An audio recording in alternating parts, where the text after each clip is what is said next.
जय माताजी। केम छो बधा? हूँ पण मजामां छुं। आजे गुरु पूर्णिमाना दिवसे अमे लोको दर्शन करवा गया था।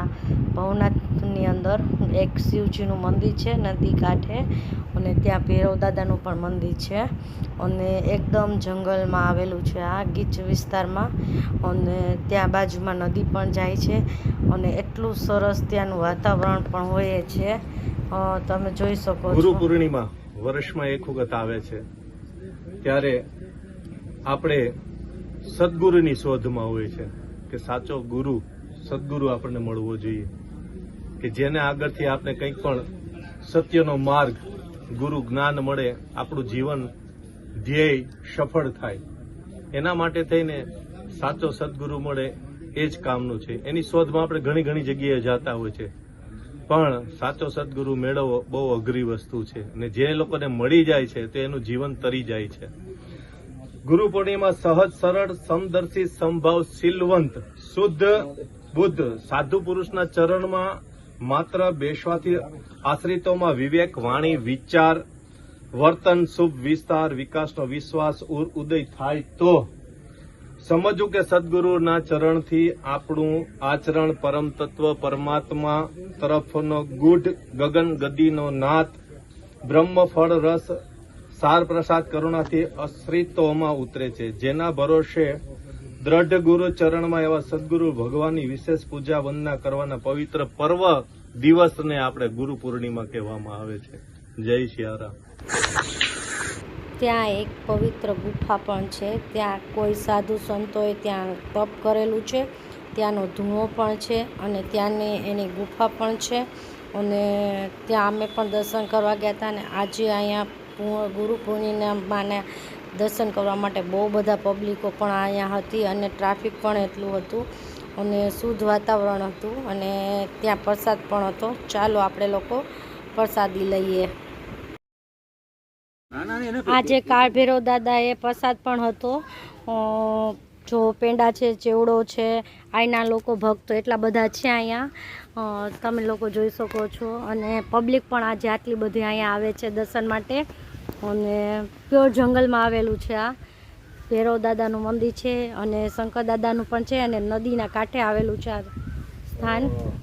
અને તમે જોઈ શકો છો કે આજે પૂનમ પણ છે, એટલે કાળ ભૈરવ દાદાના એટલા સરસ દર્શન પણ છે, શણગાર પણ છે, અને એકદમ શાંતિ પણ અહીંયા છે, એટલું વાતાવરણ શાંત છે।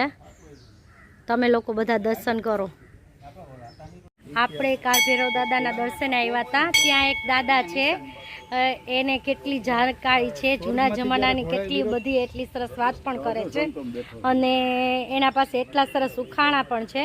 મેં એને સાંભળ્યા તો પણ મને એવું થયું કે હું પણ મારા વિડીયોમાં તમને લોકોને જણાવું કે એ કેટલા ટેલેન્ટેડ છે, અને આવડી ઉંમર છે પણ એનામાં કેટલું તેજ છે એ પણ તમે જોઈ શકો છો। ચાલો આપણે એ દાદા સાથે વાત કરીએ। તમે જે હમણાં કહેતા હતા કે ભગવાન શંકર ભગવાનને અથવા કોઈ પણ ભગવાનને જે એક ફૂલ ચડે છે, મોંઘા મોંઘું ફૂલ છે, એ કયું ફૂલ છે ને કઈ રીતે છે, તમે થોડુંક મારા વિડીયોમાં જણાવો। એ ચડતું નથી, પણ ઊંચામાં ઊંચું ફૂલ કપાસનું છે। ઓકે, કઈ રીતે કપાસનું છે? એમાં તે ફૂલ થાય, ફૂલમાંથી કેળી થાય, કેળીમાંથી વસ્ત્ર થાય, વસ્ત્રમાંથી ધજાઈઓ સોડિયું થાય, અને તેલ થાય ને દીવા થાય। ઓકે, અને બીજું તમે એવું પણ કહેતા હતા હમણાં કે દુનિયાનો રાજા કોણ છે? વિશ્વમાં આખા વિશ્વને નભાડનાર રાજા કોણ? હા, મેઘરાજા। ઓકે, કઈ રીતે મેઘરાજા છે? દુષ્કાળ પડે ને વરસાદ ન થાય તો રસોડું થાય, બકાલું થાય, અનાજ થાય, બધું નાશ થઈ જાય। ઓકે, અને તમે એમ કહેતા હતા કે દુનિયાનો એક દીકરો જે છે એના વિશે એક એવું કયો? મોટામાં મોટો દીકરો કેનો? હા, ગાયનો। ઓકે, કેમ ગાયનો દીકરો છે? એનો ગાયનો દીકરો એમ કે એ રાતના 12 વાગે ખેડૂ ઉઠાડે અને ગાડે ધરી કરે ને તો એ ઉઠી જાય, નાનો પડે, ધૈર્ય થઈ જાય, અને દીકરો ન થાય નિંદરમાં ઉઠાડો તો બાપા હોવા દે, અને કોઈ હિસ્સો માગે ને એને ગલટો થઈને કાઢી મૂકે। ઓકે, અને તમે એમ કહેતા હતા મને એક શ્લોક પણ સરસ આવડે છે, તમે સંભળાવો ને મારા વિડીયોમાં। મોટો છે બેન શ્લોક। ઓકે, થોડો કોઈ પણ તમને નાનું કોઈ વસ્તુ એવું આવડતી હોય, છંદ છે, દુઓ છે, કે કોઈ એવું છે? એક બેન રાજા હતો, રાજા, અને એનું કાયમી માથું દુખતું, કાયમી એનું માથું દુખે એટલે વૈદ્યનો કંઈક ના એની ફેરા કર્યા, એનો કોઈ રસ્તો જ ન મળે. પછી એને સિપાહીઓને મોકલ્યા કે આપણે રાજગોરને બરકી આવો, હા રાજગોરને બરકી આવો ને આમાં કંઈ જોઈ દઈએ. તો મારા જેવા સિપાહીઓ જઈ અને રાજગોર પાસે ગયા ને તો એ ગોરાણી માના ગોર બાપે હાથ ખાહડા મારતા હતા માથામાં હા એની ઘરવાળીને. હમ તો ઓલા સિપાહીઓ જોઈ ગયા કે આને તો ખાહડા મારે, હા અને આ જોઈ ક્યાંથી દઈએ. ગોર બાપાને લઈ આવ્યા, લઈ આવીને રાજા પાસે ખડીયો મૂક્યો ને મારા દેવાએ રાજાને પૂછ્યું કે હા આને તો ખાહડા મારતા તમે જઈ શકો છો. રાજા કે જાઓ તમારા ફરજ ઉપર. ગોર બાપા તો ઓલો ખડીયો મૂકી અને નાવા વયા ગયા. નાવા વયા ગયા ને પછી રાજાએ પૂછ્યું કે ભાઈ મારું માથું આ દુખ્યા કરે છે અને આનો કોઈ ઈલાજ ખરો? થોડો તોલામાં જોઈને કીધું કે ફલાણી નદીને કાંઠે એક કરણનું ઝાડવું ઊભું અને ઓલે ભાવ તમે ભરવાડ હતા કે, અને આ ભાવ રાજા ત્યાં ત્યાં તમારી ખોપરી છે.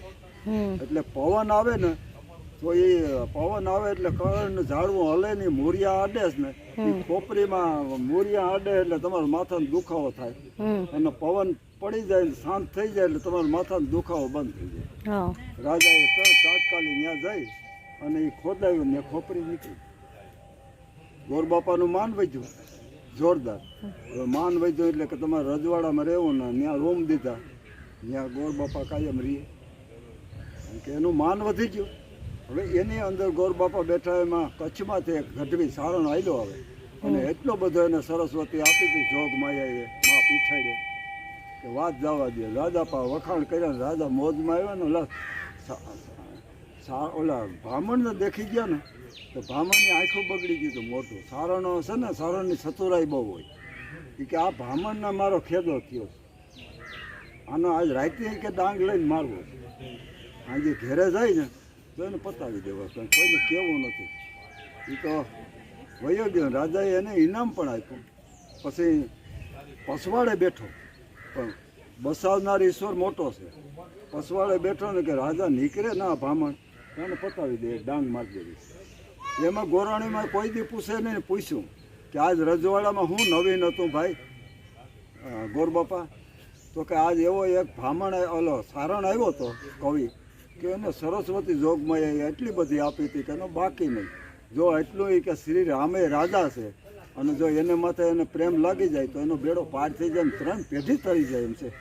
આ ગોરાણીમાંને કીધું તો એ ઓલો સારણ હતો ને જઈ અને એ પિતામર કરી, એ પિતામર ગોર હતો એના પગમાં ઝૂકી ગયો. સારણ ઝૂકી ગયો ને હું આગળ આ કરી નાખ્યો.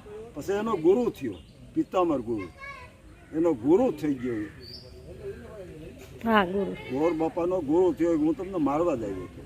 પછી એ ગુરુ થયો. એનું નામ ઈશ્વરદાન. હમ આપણે ઝવેરસિંહ મેઘાણીમાં છે. હમ ઈશ્વરદાને ઘોડા નાખ્યા ને મધ દરિયાની માય થનારી હોય થાય મારો હરી કરે તે થાય. અને એની 3 પેઢી તરી અને એનો ગુરુ પિતામર ગુરુ એનો ગુરુ થયો એ સારણનો. અને સારણ 3 પેઢી તરી ગયો. જય શ્રી કૃષ્ણ. થેન્ક યુ દાદા. જગમાં માતું જોગણી ને સમરું દિવસ ને રાત, સંકટે માં કરી દે સહાય ઓ તો માં પરગટ પીઠળાય. વાત